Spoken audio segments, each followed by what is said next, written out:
Hello and welcome back to another one of Zug's guides on Broadside Gaming. Today we're going to be taking a look at the Grail Knight. It's one of my least played of Kruber's careers, but I've picked it up recently and it's kind of fun. Not my favourite, but it's really fucking good at what it does, which is murder everything. So we're going to take a quick look at the build and how I've got him set up. So let's take a look at the talents first. So first of all, we'll be using Lady's Wrath.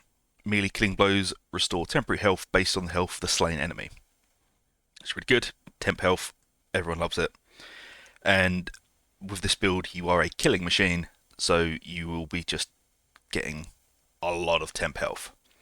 Next, we're going to Virtue of the Ideal. Killing enemies increases power level by 10% for 10 seconds, stacking up to 3 times. You will be killing a lot and very quickly, so this will pretty much always be up. The only time it won't be is small situations like Burble, Spew, Hail, Scourge. You probably won't be able to. There's not enough really to keep this going on him until the ads spawn, but even then it'll be sporadic. But mostly this will be up and you will feel the difference. Next, Smiter, pretty standard across all the builds I do. Everyone knows what Smiter does. I'll leave it there for a second so you can have a read of it. But at this point, I'm not going through Smiter every goddamn time. I'm bored of reading it. Next, we've got Virtue of the Penitent. Lady's Favour now grants a repeatable quest that rewards a potion of strength to markers upon completion. Potion of strength is absolutely fucking amazing with this. You pop that and then pop your ultimate. You can pretty much kill anything. You can pretty much one-shot anything. Especially, it's quite funny if you do Into the Nest with this and kill the last boss. You pop a potion, pop your ult, boom. Next, we've got Virtue of the Joust. Increases push arc and stamina regeneration by 30%. This is just a good survivable talent. You will be pushing a lot, and this just regenerates some of your stamina so you can block and just keep yourself rolling. There are some other talents in here like Virtue of Discipline. Time blocks increase power by 20%. You don't need more power. And Virtue of Stoicism, you don't really want to be getting hit. So I would say both of these are kind of I'd steer clear of them. And lastly, Virtue of Confidence. Changes Blessed Blade to a horizontal slash that cleaves through and staggers multiple enemies. This is amazing because it combines itself with Smiter, and also if you can, once you get better at playing him, you can group up patrols, plague monks, big packs, armor, heavy armor, super armor, and you can one-shot anything. With this, you can cleave through it, but do remember, you can still take damage while doing your ult. So you mistime it, you're dead. But bit of confidence, bit more playtime, and you pretty much be able to cleave through anything. The other build that is about you use Virtue of Audacity, adds a second stab attack to the Blessed Blade, dealing devastating single target damage. It's good. It's just not how this build is kind of played. So that'll be in a separate build. We'll have a quick look at the bits and bobs in this career as well. Deals 25% more damage to the first enemy hit. Again, this is just going to boost your boss and patrol killing ability. You pop your potion, you hit your ult, you're doing 25% more damage. Thirst for Glory increases your movement speed by 10%. Anyone who says you need to put movement speed on your neck is wrong. You don't need to stack movement speed on the Grail Knight. It's funny, it just doesn't do anything. And Bastion of Britonia, Marcus can use shields to block warp fire thrower attacks. It's really good if you're going for a shield build, which this isn't. But, it's useful.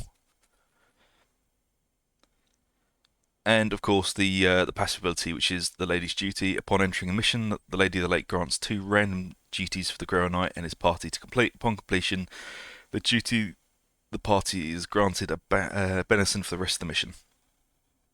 So sometimes these can be really good, like health regen, and sometimes they can be a bit eh. But it's a fun career to play. It's just not one of my favourites. I'm a hardcore mercenary player. I just love my little mercenary. So right, so we'll move on to the equipment and how I've built this guy. So as you can see, I've still not got the 100 games played hat because I don't know, I just don't like him enough to do it. So I'm using the Mason Sword, attack speed, block cost reduction, and swift slaying. And as my secondary, I'm using the two-handed hammer with crit chance and attack speed and swift slaying. Here you can use the executioner sword with the same stats on it.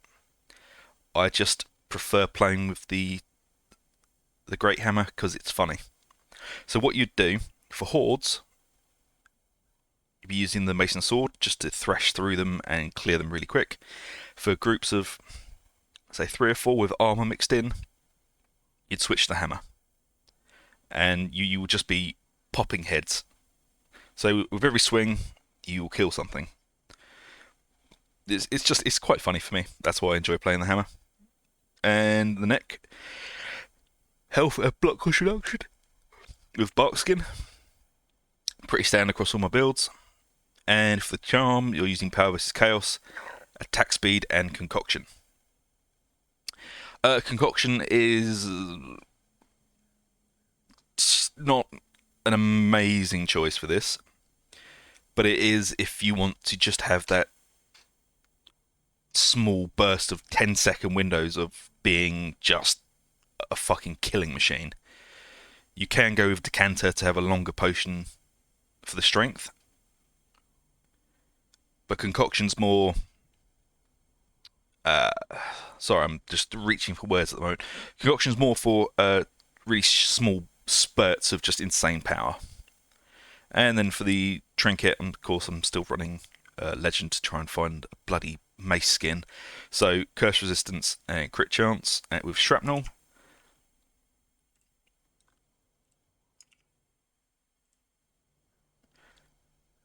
And yeah, that's pretty much how the Grail Knight rolls. As I said, you can switch out the mace. Oh god, so I still haven't got the skin I want for it, and it upsets me that it's purple. You can use the mace, or you can use the executioner sword. Both would have attack speed and crit with swift slaying, so it's completely up to you what choice you go with for this. But yeah, that's pretty much the Grail Knight. It's a very fun career, lots of damage, lots of smacking, and it doesn't look too bad. Just lots of hitting. And I know some people don't like the Great Hammer, but you will find if you aim for the face, Storm Vermin are nothing. You just pop them on the head and they're gone. But still, it's completely up to you what you use for your secondary, Executioner Sword or Great Hammer. Anyway, thank you very much for watching this video, guys, and I hope it has enlightened you a bit more of how to kit out your Grail Knight. Please like, subscribe, and ring the little bell for notifications. And if you want to leave comments and stuff or ask questions, please feel free. I really love interacting with you guys and answering anything I can. So hopefully I shall see you all again next time. So, see you later.